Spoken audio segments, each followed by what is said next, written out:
Start. भारतीय राज्यघटनेचे शिल्पकार ज्यांनी केला लाखो माणसांचा उद्धार. भारतीय राज्यघटनेचे शिल्पकार ज्यांनी केला लाखो माणसांचा उद्धार. संघर्षातून मिळवून दिला आम्हास अधिकार. संघर्षातून मिळवून दिला आम्हास अधिकार. अशा ज्ञान सूर्याला माझा त्रिवार प्रणाम, त्रिवार प्रणाम. सन्माननीय व्यासपीठावरती उपस्थित मान्यवर आणि भारतीय संविधानाच्या नात्याने जोडलेल्या माझ्या तमाम बंधू आणि भगिनींनो, मी रचना राजाराम कांबळे आपल्या समोर विषय मांडते डॉक्टर बाबासाहेब आंबेडकर. 14 एप्रिल ही फक्त तारीख नाही, तर ती एका वादळाचा आरंभ बिंदू आहे. एका युगाची सुरुवात आहे, एका जिवंत संघर्षाचा प्रारंभ आहे. ज्या संघर्षाला सुरुवात झाली होती दिनांक 14 एप्रिल 1891 या रोजी. कारण त्या दिवशी जन्मला होता हजारो वर्षापासून शोषणाच्या दरीत खितपत पडलेल्या प्रचंड मोठ्या जनसमुदायाचा महान मुक्तिदाता. तुमचा, माझा आणि अविश्वास संघर्षाची इच्छा बाळगणाऱ्या प्रत्येक व्यक्तीचा एक महान आहे. क्रांतीसूर्य, विश्वरत्न, भारतरत्न डॉक्टर भीमराव रामजी आंबेडकर म्हणजेच डॉक्टर बाबासाहेब आंबेडकर. जगामध्ये गरिबी तिथेच आहे जिथे शिक्षण नाही आहे, म्हणून एक वेळ अर्धी भाकरी खा, पण आपल्या मुलांना चांगले शिक्षण द्या असे सांगणारे डॉक्टर बाबासाहेब आंबेडकर वेळप्रसंगी स्वतः उपाशी राहून बॅरिस्टर झाले. ज्या समाजामध्ये हजारो वर्षापासून कुणी 4थी पर्यंत शिकला नव्हता, त्या समाजामध्ये डॉक्टर बाबासाहेब आंबेडकर इंग्लंडमधून बॅरिस्टर झाले. केवढा हा भीमपराक्रम हो! ते आपल्या कायद्याच्या ज्ञानातून आपल्या परिवारासाठी प्रचंड पैसा कमवू शकत होते, परंतु त्यांनी आपल्या अभ्यासाचा उपयोग स्वतंत्र भारतामध्ये कायदेमंत्री होऊन गोरगरीब जनतेच्या उद्धारासाठी केला.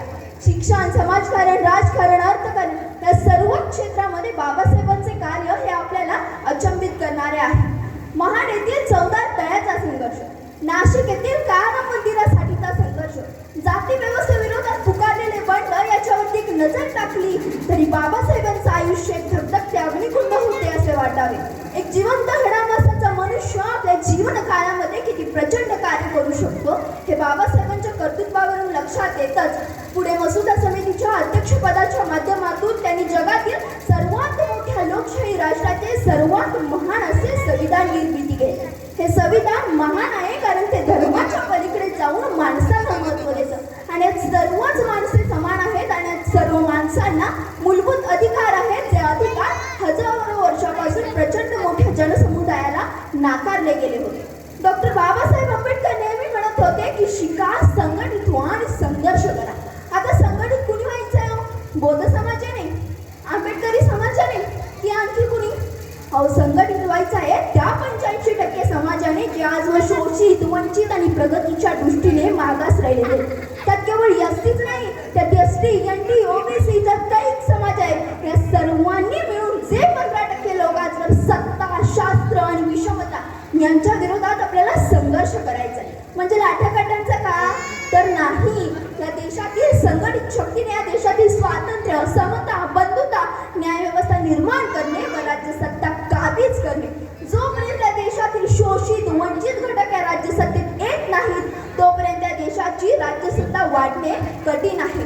म्हणून ज्या दिवशी देशातील 85% जनता संघटित होईल त्या दिवशी दुसरा कोणताच संघर्ष करण्याची गरज भासणार नाही. त्यासाठी आजच्या तरुण पिढीनं पुढे येणं गरजेचं आहे. आपली विचारधारा समजून घेणं गरजेचं आहे. ती यंत्रणा निर्माण करणं गरजेचं आहे. डॉक्टर बाबासाहेब आंबेडकर नेहमी म्हणत होते की माझा अंतिम सल्ला तुम्हास राहील, शिका, संघटित व्हा आणि संघर्ष करा. स्वतःवर विश्वास ठेवा. न्याय आपल्या बाजूस असेल तर मला आपल्या पराभवाचे कारण दिसत नाही. म्हणूनच मी जाता जाता एवढेच म्हणेन की इरादा होता लढण्याचा, समानतेने जगण्याचा. इरादा होता लढण्याचा, समानतेने जगण्याचा. शिक्षणाची धरुणकास, एक सूर्य आला उद्यास. शिक्षणाची धरुणकास, एक सूर्य आला उद्यास.